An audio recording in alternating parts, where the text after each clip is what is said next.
All right, well, welcome to New Testament Survey.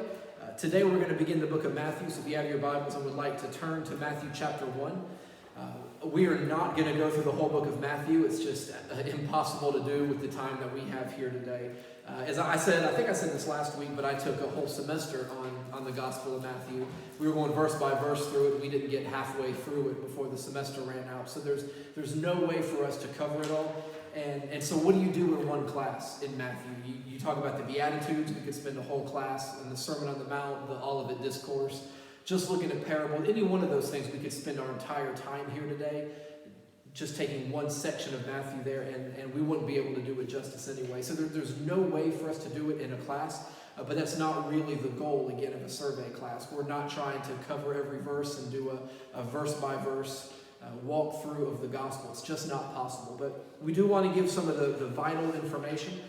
And so you do have a handout there, and if you want to follow along with that, where it says the gospel according to Matthew. It says, although the gospel is technically anonymous, the title has been universally, near universally accepted since at least the early 2nd century. We know, we've seen writings where people refer to this as the Gospel of Matthew from the middle or early part of the 2nd century. And so it's technically an anonymous gospel. It doesn't say, like Luke introduces himself as the gospel writer in his letter. Well, Matthew doesn't do that. So some people have looked at that and criticized it and said, well, we don't even know who the author is. If we don't know who wrote it, how can we know if we trust it? You know, we have Gnostic gospels and other things that are rejected. So what do we do with this gospel that doesn't have Matthew's name attached to it? And we call it Matthew. It's certainly attached to it in our Bibles, and in the canon we know it as Matthew. But Martin Hengel, who's quoted here, he studied the practice of book distribution in the ancient world. And he concluded that the Gospels never would have had any credibility without having an identified author. So we wouldn't have Matthew floating around in the 2nd century with any credibility if the early church didn't already know that Matthew was the author. And so it seems like it was, even though we don't know exactly when, we can't point to a date when everybody said, oh, Matthew must be the author. We don't know when that happened. But it was so widely accepted early on. So what Hinkle is saying here is, if they didn't know beyond a shadow of a doubt that Matthew wrote it, they would have discarded the gospel right away. And so even though we don't know exactly how all that took place, we do know that the early church had no problem affirming the Matthean authorship of it. So Tertullian, the next person quoted here, remember we talked about Marcion last week. We were talking about he's a heretic, and he came up with his own canon first. So Marcion wrote his own gospel. It was an anonymous gospel, but everybody knew he wrote it. He just left his name off of it. So Tertullian is arguing against Marcion, and he said that no gospel should ever be accepted if the author is unknown. So it certainly seems that based on his own standard, if the author of the Gospel of Matthew was unknown, he would have rejected that gospel as well.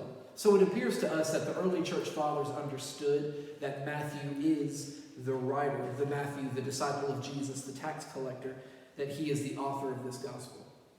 I say it's not quite universally accepted. There are some that say Matthew didn't write it, and that's okay. You know, we could spend a good amount of time here dissecting why we think Matthew wrote it, but honestly, it's just kind of boring. So if you ever want to know and prove that Matthew wrote it, there's plenty of books that'll tell you that. Maybe inside your study Bible, it may tell you a little bit about why Matthew wrote it.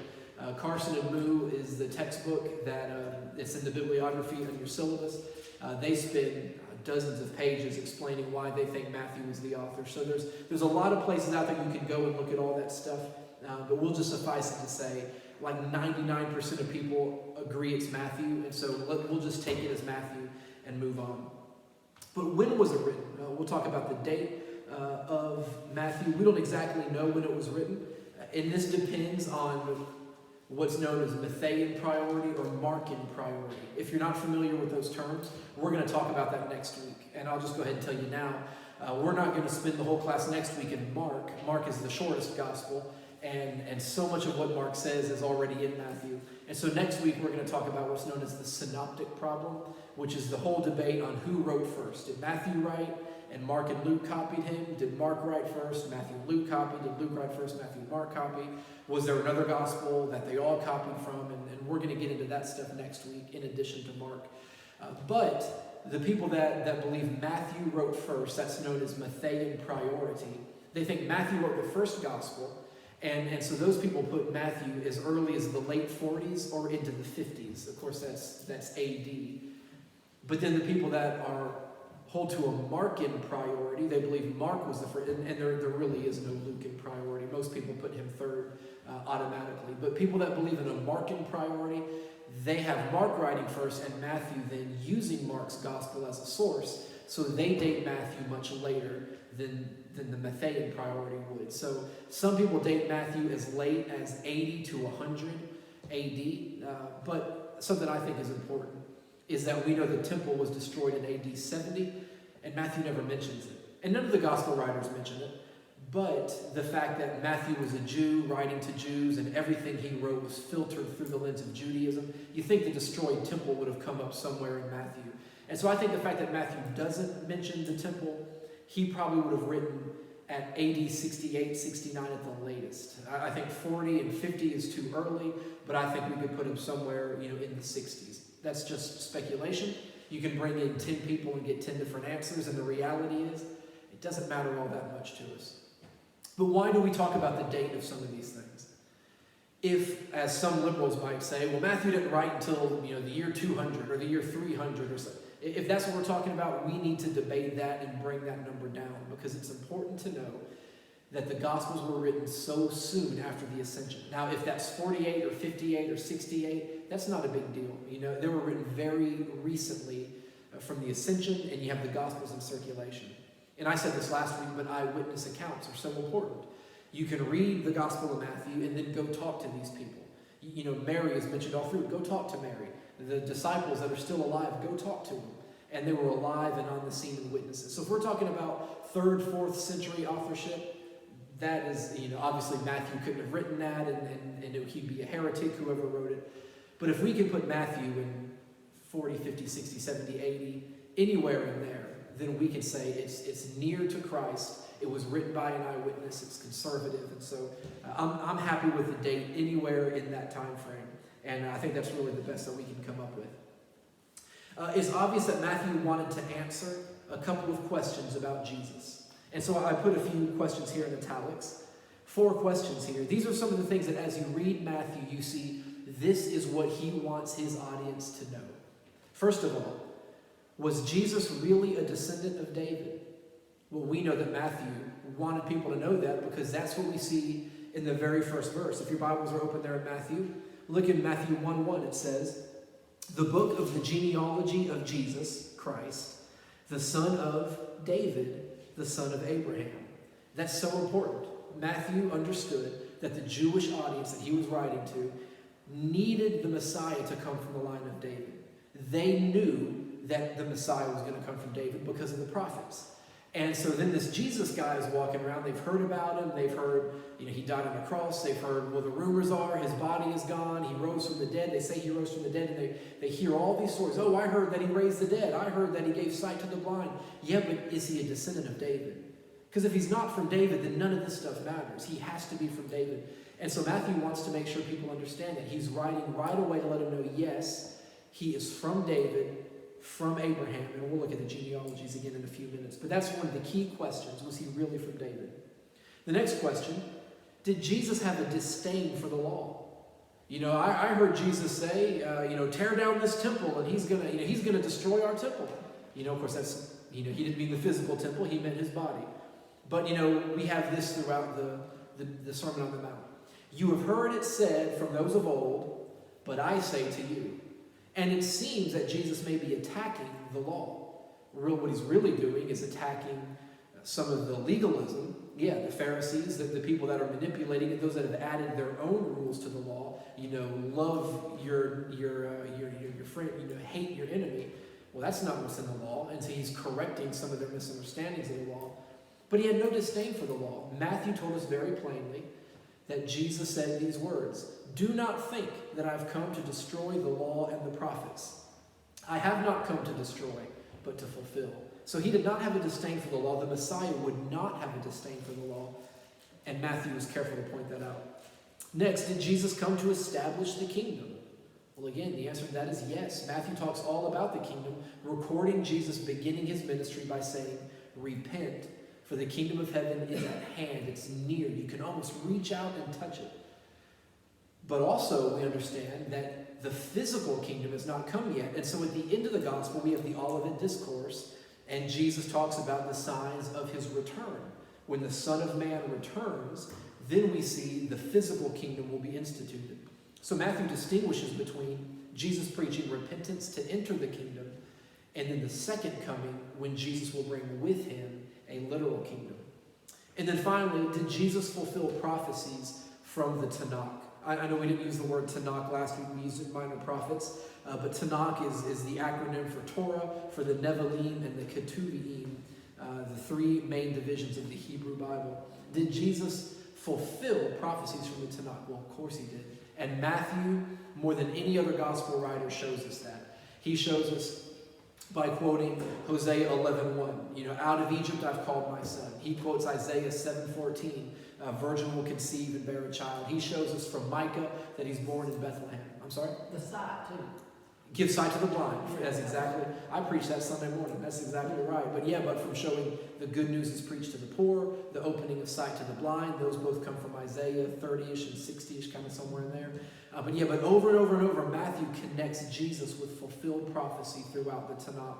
Because he knew that the Gentiles didn't care, the Romans wouldn't care, the Greeks wouldn't care, but the Jews wanted to know, but does he fulfill what the prophet said? Is he the one that's supposed to open the eyes of the blind? Yes, Matthew shows us over and over he did it. This is what Hosea meant. This is what Isaiah meant. This is what Micah meant. And over he shows those fulfilled prophecies. And so Matthew does that over and over and over. It can be concluded then, and this is to quote Jensen, the main purpose of Matthew in writing this account is to show Jesus as the king of the promised kingdom. Jesus is the king of the kingdom. In fact, the authority of Jesus is something that Matthew also harps on. What is it that the Pharisees say when they come and attack Jesus? They demand to know, by whose authority do you do these things? Where do you get your authority? And he's showing he's the king of the kingdom. He has authority. As he tells Pilate, Pilate says, don't you know I have the power to take your life? And Jesus says, you don't have any power unless I gave it to you. No one takes my life. I lay it down. So he shows Jesus in complete control as the king of this kingdom. Now let's talk about the form of the book. Many attempts have been made to pick apart the gospel in order to determine a writing style, or maybe a pattern in the way that Matthew wrote. We can't know exactly what Matthew had in mind, and the length of his book makes any kind of structure hard to determine. He certainly wrote anachronistically, but why? When we say that Matthew wrote anachronistically, what we mean by that, if you don't know, is he wrote out of order. We talk about chronological order, when you write everything exactly the way that it happened. Matthew doesn't do that. Matthew is anachronistic. We have the Sermon on the Mount at the right near chapter 5, very close to the beginning of Matthew. Luke has his version of the Sermon on the Mount much later, and it's believed that Luke has it in the right time frame, and Matthew puts it at the beginning. We see a lot of anachronism from Matthew. We see him taking things that Mark and Luke say were way down here, and Matthew puts it here. And he takes things here and he puts them over there. Matthew is not concerned with order at all. Now I have to ask, does that mean that Matthew's unreliable? Is he a bad biographer? Is he a bad gospel writer for getting things out of order? Well, no, you're right. He's not. What we know of ancient biographies is chronology doesn't matter. If I were to write a biography on Abraham Lincoln or George Washington, or take your pick, we would expect it to go a certain way. We'd expect his birth, maybe talk about his parents, where they came from, but we'd want Lincoln's birth, we'd want Lincoln's boyhood, we'd want Lincoln's early adult life, we'd want his political life, and we want it to end in Ford's Theater, when he gets shot, somewhere like that. The Gospels are not like that. They didn't have to be in the ancient Near East. They didn't care about chronology. As long as the individual events are true, you can take something from here and there, and you can bring them all together however you wanted to. So if you have your Bibles, if you flip to Matthew 8 just very quickly, we'll see an example of Matthew's anachronistic writing here, and I'll offer my suggestions to why I think he did what he did. In Matthew chapter 8, verse 2, it says, behold, a leper came and worshipped him, saying, Lord, if you are willing, you can make me clean. Then Jesus put out his hand and he touched him, saying, I am willing, be cleansed. and immediately his leprosy was cleansed. The next one, you jump down to verse 5. When he would enter Capernaum, a centurion came to him, pleading with him, saying, Lord, my servant is lying at home paralyzed, and he is dreadfully tormented. And of course, Jesus, without even going, just uses his words and heals that man, as he does the woman with the issue of blood in that same passage. You drop down to verse 14, it says, Now when Jesus had come to Peter's house, he saw his mother-in-law lying sick with a fever. He touched her hand and she was healed. All three of those events do not belong where Matthew has placed them. They're out of order. But the reason I think he brings these three together, because these are the first miracles that Matthew gives us.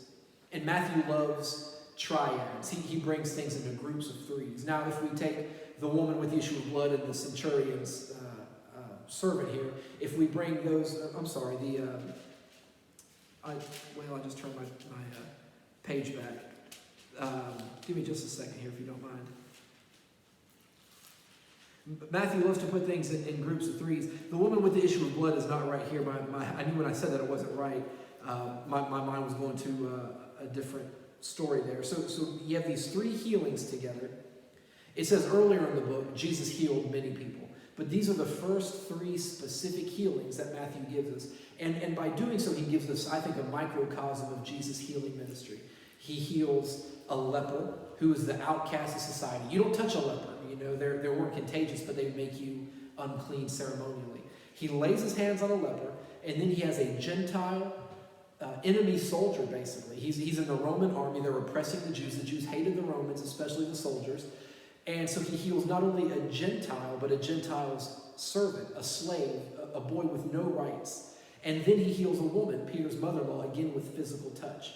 Three things that Jesus never should have done to be in good standing in society. You don't touch a leper, you don't touch a woman, and you certainly don't heal a Roman centurion. You don't help them at all. And Jesus does that. And I think Matthew's trying to show Jesus doesn't care if you're a man or a woman, doesn't care if you're rich or poor, doesn't care if you're an outcast or you're popular.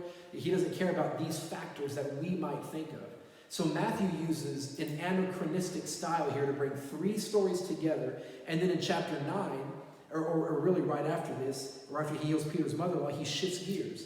He talks about Jesus calming the storm, and then later there's the demons cast into the pigs, but he abruptly stops with three healings, and then he picks up right after that with more healings. I think Matthew wanted to bring us these three and then shift gears so that we concentrate on why these three, this triad that Matthew gives us here. So does that make sense? Yeah, but do you think that maybe this is speculation, that he put that in there to draw you back to faith? Sure. Because coming of the storm and all that, it was really about faith. Yeah. And these people were healed because of the faith. Sure, and Jesus mentions their faith. Yeah. God. Yeah. No, that's a very good point. And that's why I say that the length of Matthew, as big of a book as it is, it's really hard for us to determine, why he did everything he did, the patterns that he chose, how he did different things. Some people try to, outlining the book and stuff, and it can get kind of tedious with as large as the book is. But I think as we go through it, maybe without getting a really nice outline, we might get little groupings together and try to guess, okay, why did Matthew bring these out of order stories together? One way, though, if you want an outline, I do think that Jensen has a good one, but it's just too broad. Jensen breaks the book down to three things: presentation, proclamation, and passion. The presentation of the king, and we have just his genealogy, and then we have the proclamation of the king. Most of the book, everything Jesus said and did, all the miracles, the healings, and then the passion as we get into, from Palm Sunday, kind of on there. And that's a nice outline, but proclamation is, like 20 chapters, so it still makes a pretty big outline there. So what we have on the back here, or if you flip it over, if you have 2 pages, whatever you did, but Carson and Moo have a suggested outline that's based on the 5 times Matthew uses this phrase. Matthew says, "And it happened when Jesus had finished these sayings that." 5 different times he uses that, and that forms a conclusion to 5 different sections. So this is just a really broad way of us looking at the Gospel of Matthew, but a 7-point outline with the prologue and the conclusion. Do you have this, Tina? Are you looking for it? I'm looking to see if I'm on the same way. Yeah, that's it right there, yeah. And so we have the prologue and the conclusion. And then the 5 points that Carson and Moo bring up, each of these 5 sections here ends with, and it happened after he finished saying these things, that. The outline is not easy to remember like Jensen. It's not 3 Ps. It's, I tried to tweak this myself and make it alliterated, but I was wasting too much time, and I just thought, we'll leave it just the way Carson and Moo made it. But they talk about first the gospel of the kingdom. In this section from chapter 3 to chapter 7, we have John the Baptist comes on the scene, Jesus' baptism, the temptation in the wilderness, him calling the disciples, and then the Sermon on the Mount from 5 to 7 there. Then we have the kingdom extended under Jesus' authority from chapter 8 to the beginning of 11.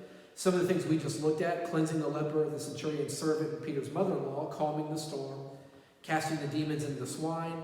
Then he heals the woman with the bleeding disorder, a paralytic. The new wineskins. I've always loved his teaching on the new wineskins. You don't put new wine into old wineskins. Are you guys familiar with that? Like, understand what he means by that? How the first time you put wine into a wineskin, which was made from goat skins, and they would just kind of tie off the ends of it, and they would use it as a storage container, but as the wine fermented, it would release a gas, the wineskin would expand. And so then, you could pour the wine out, use it like a pitcher, use it like a jug, whatever you want to do. But then if you pour new wine into it a second time, and it's already expanded once, it can't expand again, and it bursts, and you just lose everything that's in it. So you can use a new wineskin once, and then you can pour old wine into old wineskins. But new wine has to be poured into new wineskins. And he's talking about how the religion of the Pharisees was like an old wineskin. What he's trying to do is going to basically destroy, it would make explode, it would corrupt the wineskin of the Pharisees because they had so perverted religion. And it's just a really great passage. Luke records that as well. But in the same section, he heals a mute man who was also demon-possessed. He sends out the 12 on their first mission, and he says to pray to the Lord of the harvest. The next part is teaching and preaching the gospel of the kingdom, but here we see rising opposition. Beginning in chapter 11 through the end of 13, or near the end of 13, we see where the crowds start to turn on Jesus a little bit. They love the healing and everything, but now they're starting to rise in opposition. We have John's doubt. Are you the expected one, or should we be looking for another? We have Jesus saying, come to me, all who labor and are heavy laden, and I'll give you rest. Another great, great passage there. Woe to the unbelieving cities. We see that Jesus is Lord of the Sabbath. We see that hey, do you need something? Okay, what's up? Your car will start and the van will start. Neither vehicle will start? That's a real shame. Keep turning the van. Yeah, and then I get the steering wheel. Hey, give me just a second here.